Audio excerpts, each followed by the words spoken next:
আরে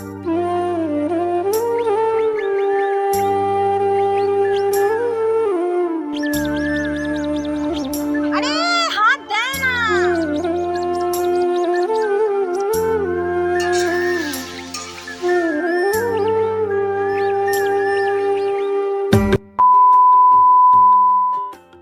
হ্যালো বন্ধুরা, কেমন আছো তোমরা সবাই? আশা করছি যে যেখানে আছো সবাই খুব ভালো আছে, সুস্থ আছো। আমি টুকুন লাইফস্টাইল ডেলি ব্লগসে তোমাদের অনেক অনেক স্বাগত, ভালোবাসা জানাই। আজ সকাল সকাল দেখো সাজুগুজু করে বড়মাসের সাথে বেরিয়ে পড়েছি। আজকে যাচ্ছি কিছু কেনাকাটা করতে। সংসারে অনেক জিনিসই কেনাকাটা করার আছে, তো সব সময় তো সম্ভব হয় না, যখনই যাই তখনই তো পাওয়া যায় না, তার জন্য ধৈর্য ধরতে হয়। তো আজ রবিবার আর এখন ঘড়িতে 10টার মতো বাজে। তো রবিবার বলে দেখো বাজারটায় কত ভিড়, চারিদিকে যেন মানুষ গিজগিজ করছে। কেই তো সারা সপ্তাহ বাড়ি থাকতে পারে না। তো আজকে রবিবার ছুটির দিন, আজকের দিনেই সবাই বাজার ঘাট করবে। তো যাই হোক, সবার প্রথমে চলে এলাম এই যে ঝাঁটা আর ঘর পোছা কিনতে। আমার ঝাঁটাটা এমন অবস্থা হয়ে গেছে, মানে পুরো কাঠি ভেঙে ভেঙে একদম অর্ধেক হয়ে গেছে। ওই ঝাঁটাতে আজ আমি 1 বছর ধরে ঝাড় দিচ্ছি। একদম ঝাড় দেওয়ার মতো না, লোকে হলে এতদিন কবে ছুঁড়ে ফেলে দিত। তো আমাকে করতে হবে, কেনার আর সুযোগ হচ্ছিল না, তার জন্য এইভাবেই ঝাড় দিতে হচ্ছিল। আর রডালা ঘর পোছাটাও নষ্ট হয়ে গেছিলো। তো আমার তো সি সেকশন আছে, তার জন্য না নিচু হয়ে আমি ঘর পুছতে পারি না। তো কিছু করার নেই, তবুও আমি 1টা বছর মতো এইভাবেই ঘর পুছেছি। প্রচণ্ড মাজা যন্ত্রণা, সেলাই যন্ত্রণা করে, তবুও কিছু করার নেই। কারণ অভাবে সংসারে যখনই যেটা চাইবো তখনই তো সাথে সাথে সেটা পাওয়া সম্ভব না।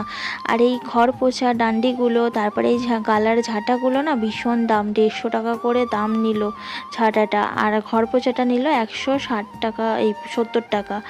তো এত দাম দিয়ে সব যখনই চাইবো তখনই তো কেনা সম্ভব না। তো একটু অসুবিধা ছিল, তার জন্য কেনা হয়ে উঠছিল না। না পেরে তোমাদের দাদাভাইকে বললাম চলো লক্ষ্মী ভাণ্ডারের টাকা তো পাই, সেটা থেকেই না হয় এগুলো কিনে নিই, দরকারি জিনিসগুলো তো কিনতে হবে। তো সকাল সকাল আজকে ওই জন্য বেরিয়ে পড়লাম। আর তোমাদের দাদাভাই আজকে বাড়ি থাকবে রবিবার, বলার কিছু নেই, আবার হয়তো দেখা হবে বেলার দিকে বেরিয়ে গেল। তো আজকে সকালবেলায় এখন আর বেরাবে না, বেরালে সেই 2-3টের দিকে। আর কিছু বাজার করে নিলাম, আর একটু চিকেন নিয়ে এলাম। প্রায় 2 সপ্তাহ মতো হয়ে গেল চিকেন খাওয়া হয়নি, আর আমি একটু চিকেন খেতে ভীষণ ভালোবাসি। তো অল্প করে একটু তোমাদের দাদাভাই আমার জন্য চিকেন নিয়ে নিল। আমি কেন, দুষ্টুটাও খেতে খুব ভালোবাসে। তো দাদাভাই বলে কি বাড়ি এসে যে আমি 1:30টার মধ্যে বেরাবো, তাড়াতাড়ি রান্না করো।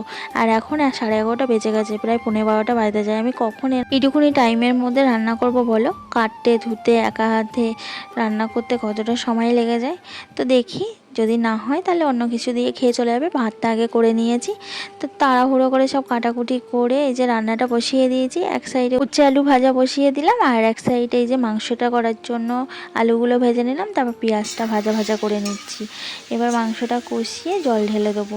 তো তোমাদের দাদাভাই দেখি তার মধ্যে স্নান করে চলে এসছে। তা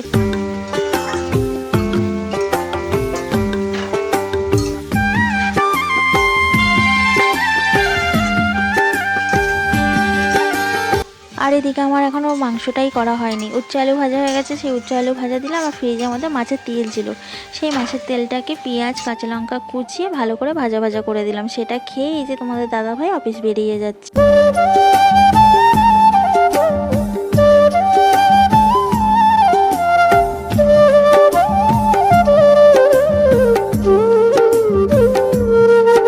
তো রান্নাবান্নাটা সেরে আমি নিচে এসে স্নানটা করে নিলাম। দুষ্টুরা বায়না করছে যে আজকেও ওপরে গিয়ে খাবে না, আজকে নিচে বসে খাবে কার্টুন দেখতে দেখতে। তো আমি আবার ভাতটা নিয়ে নিচে চলে এলাম, ওকে বসিয়ে খাইয়ে দিলাম।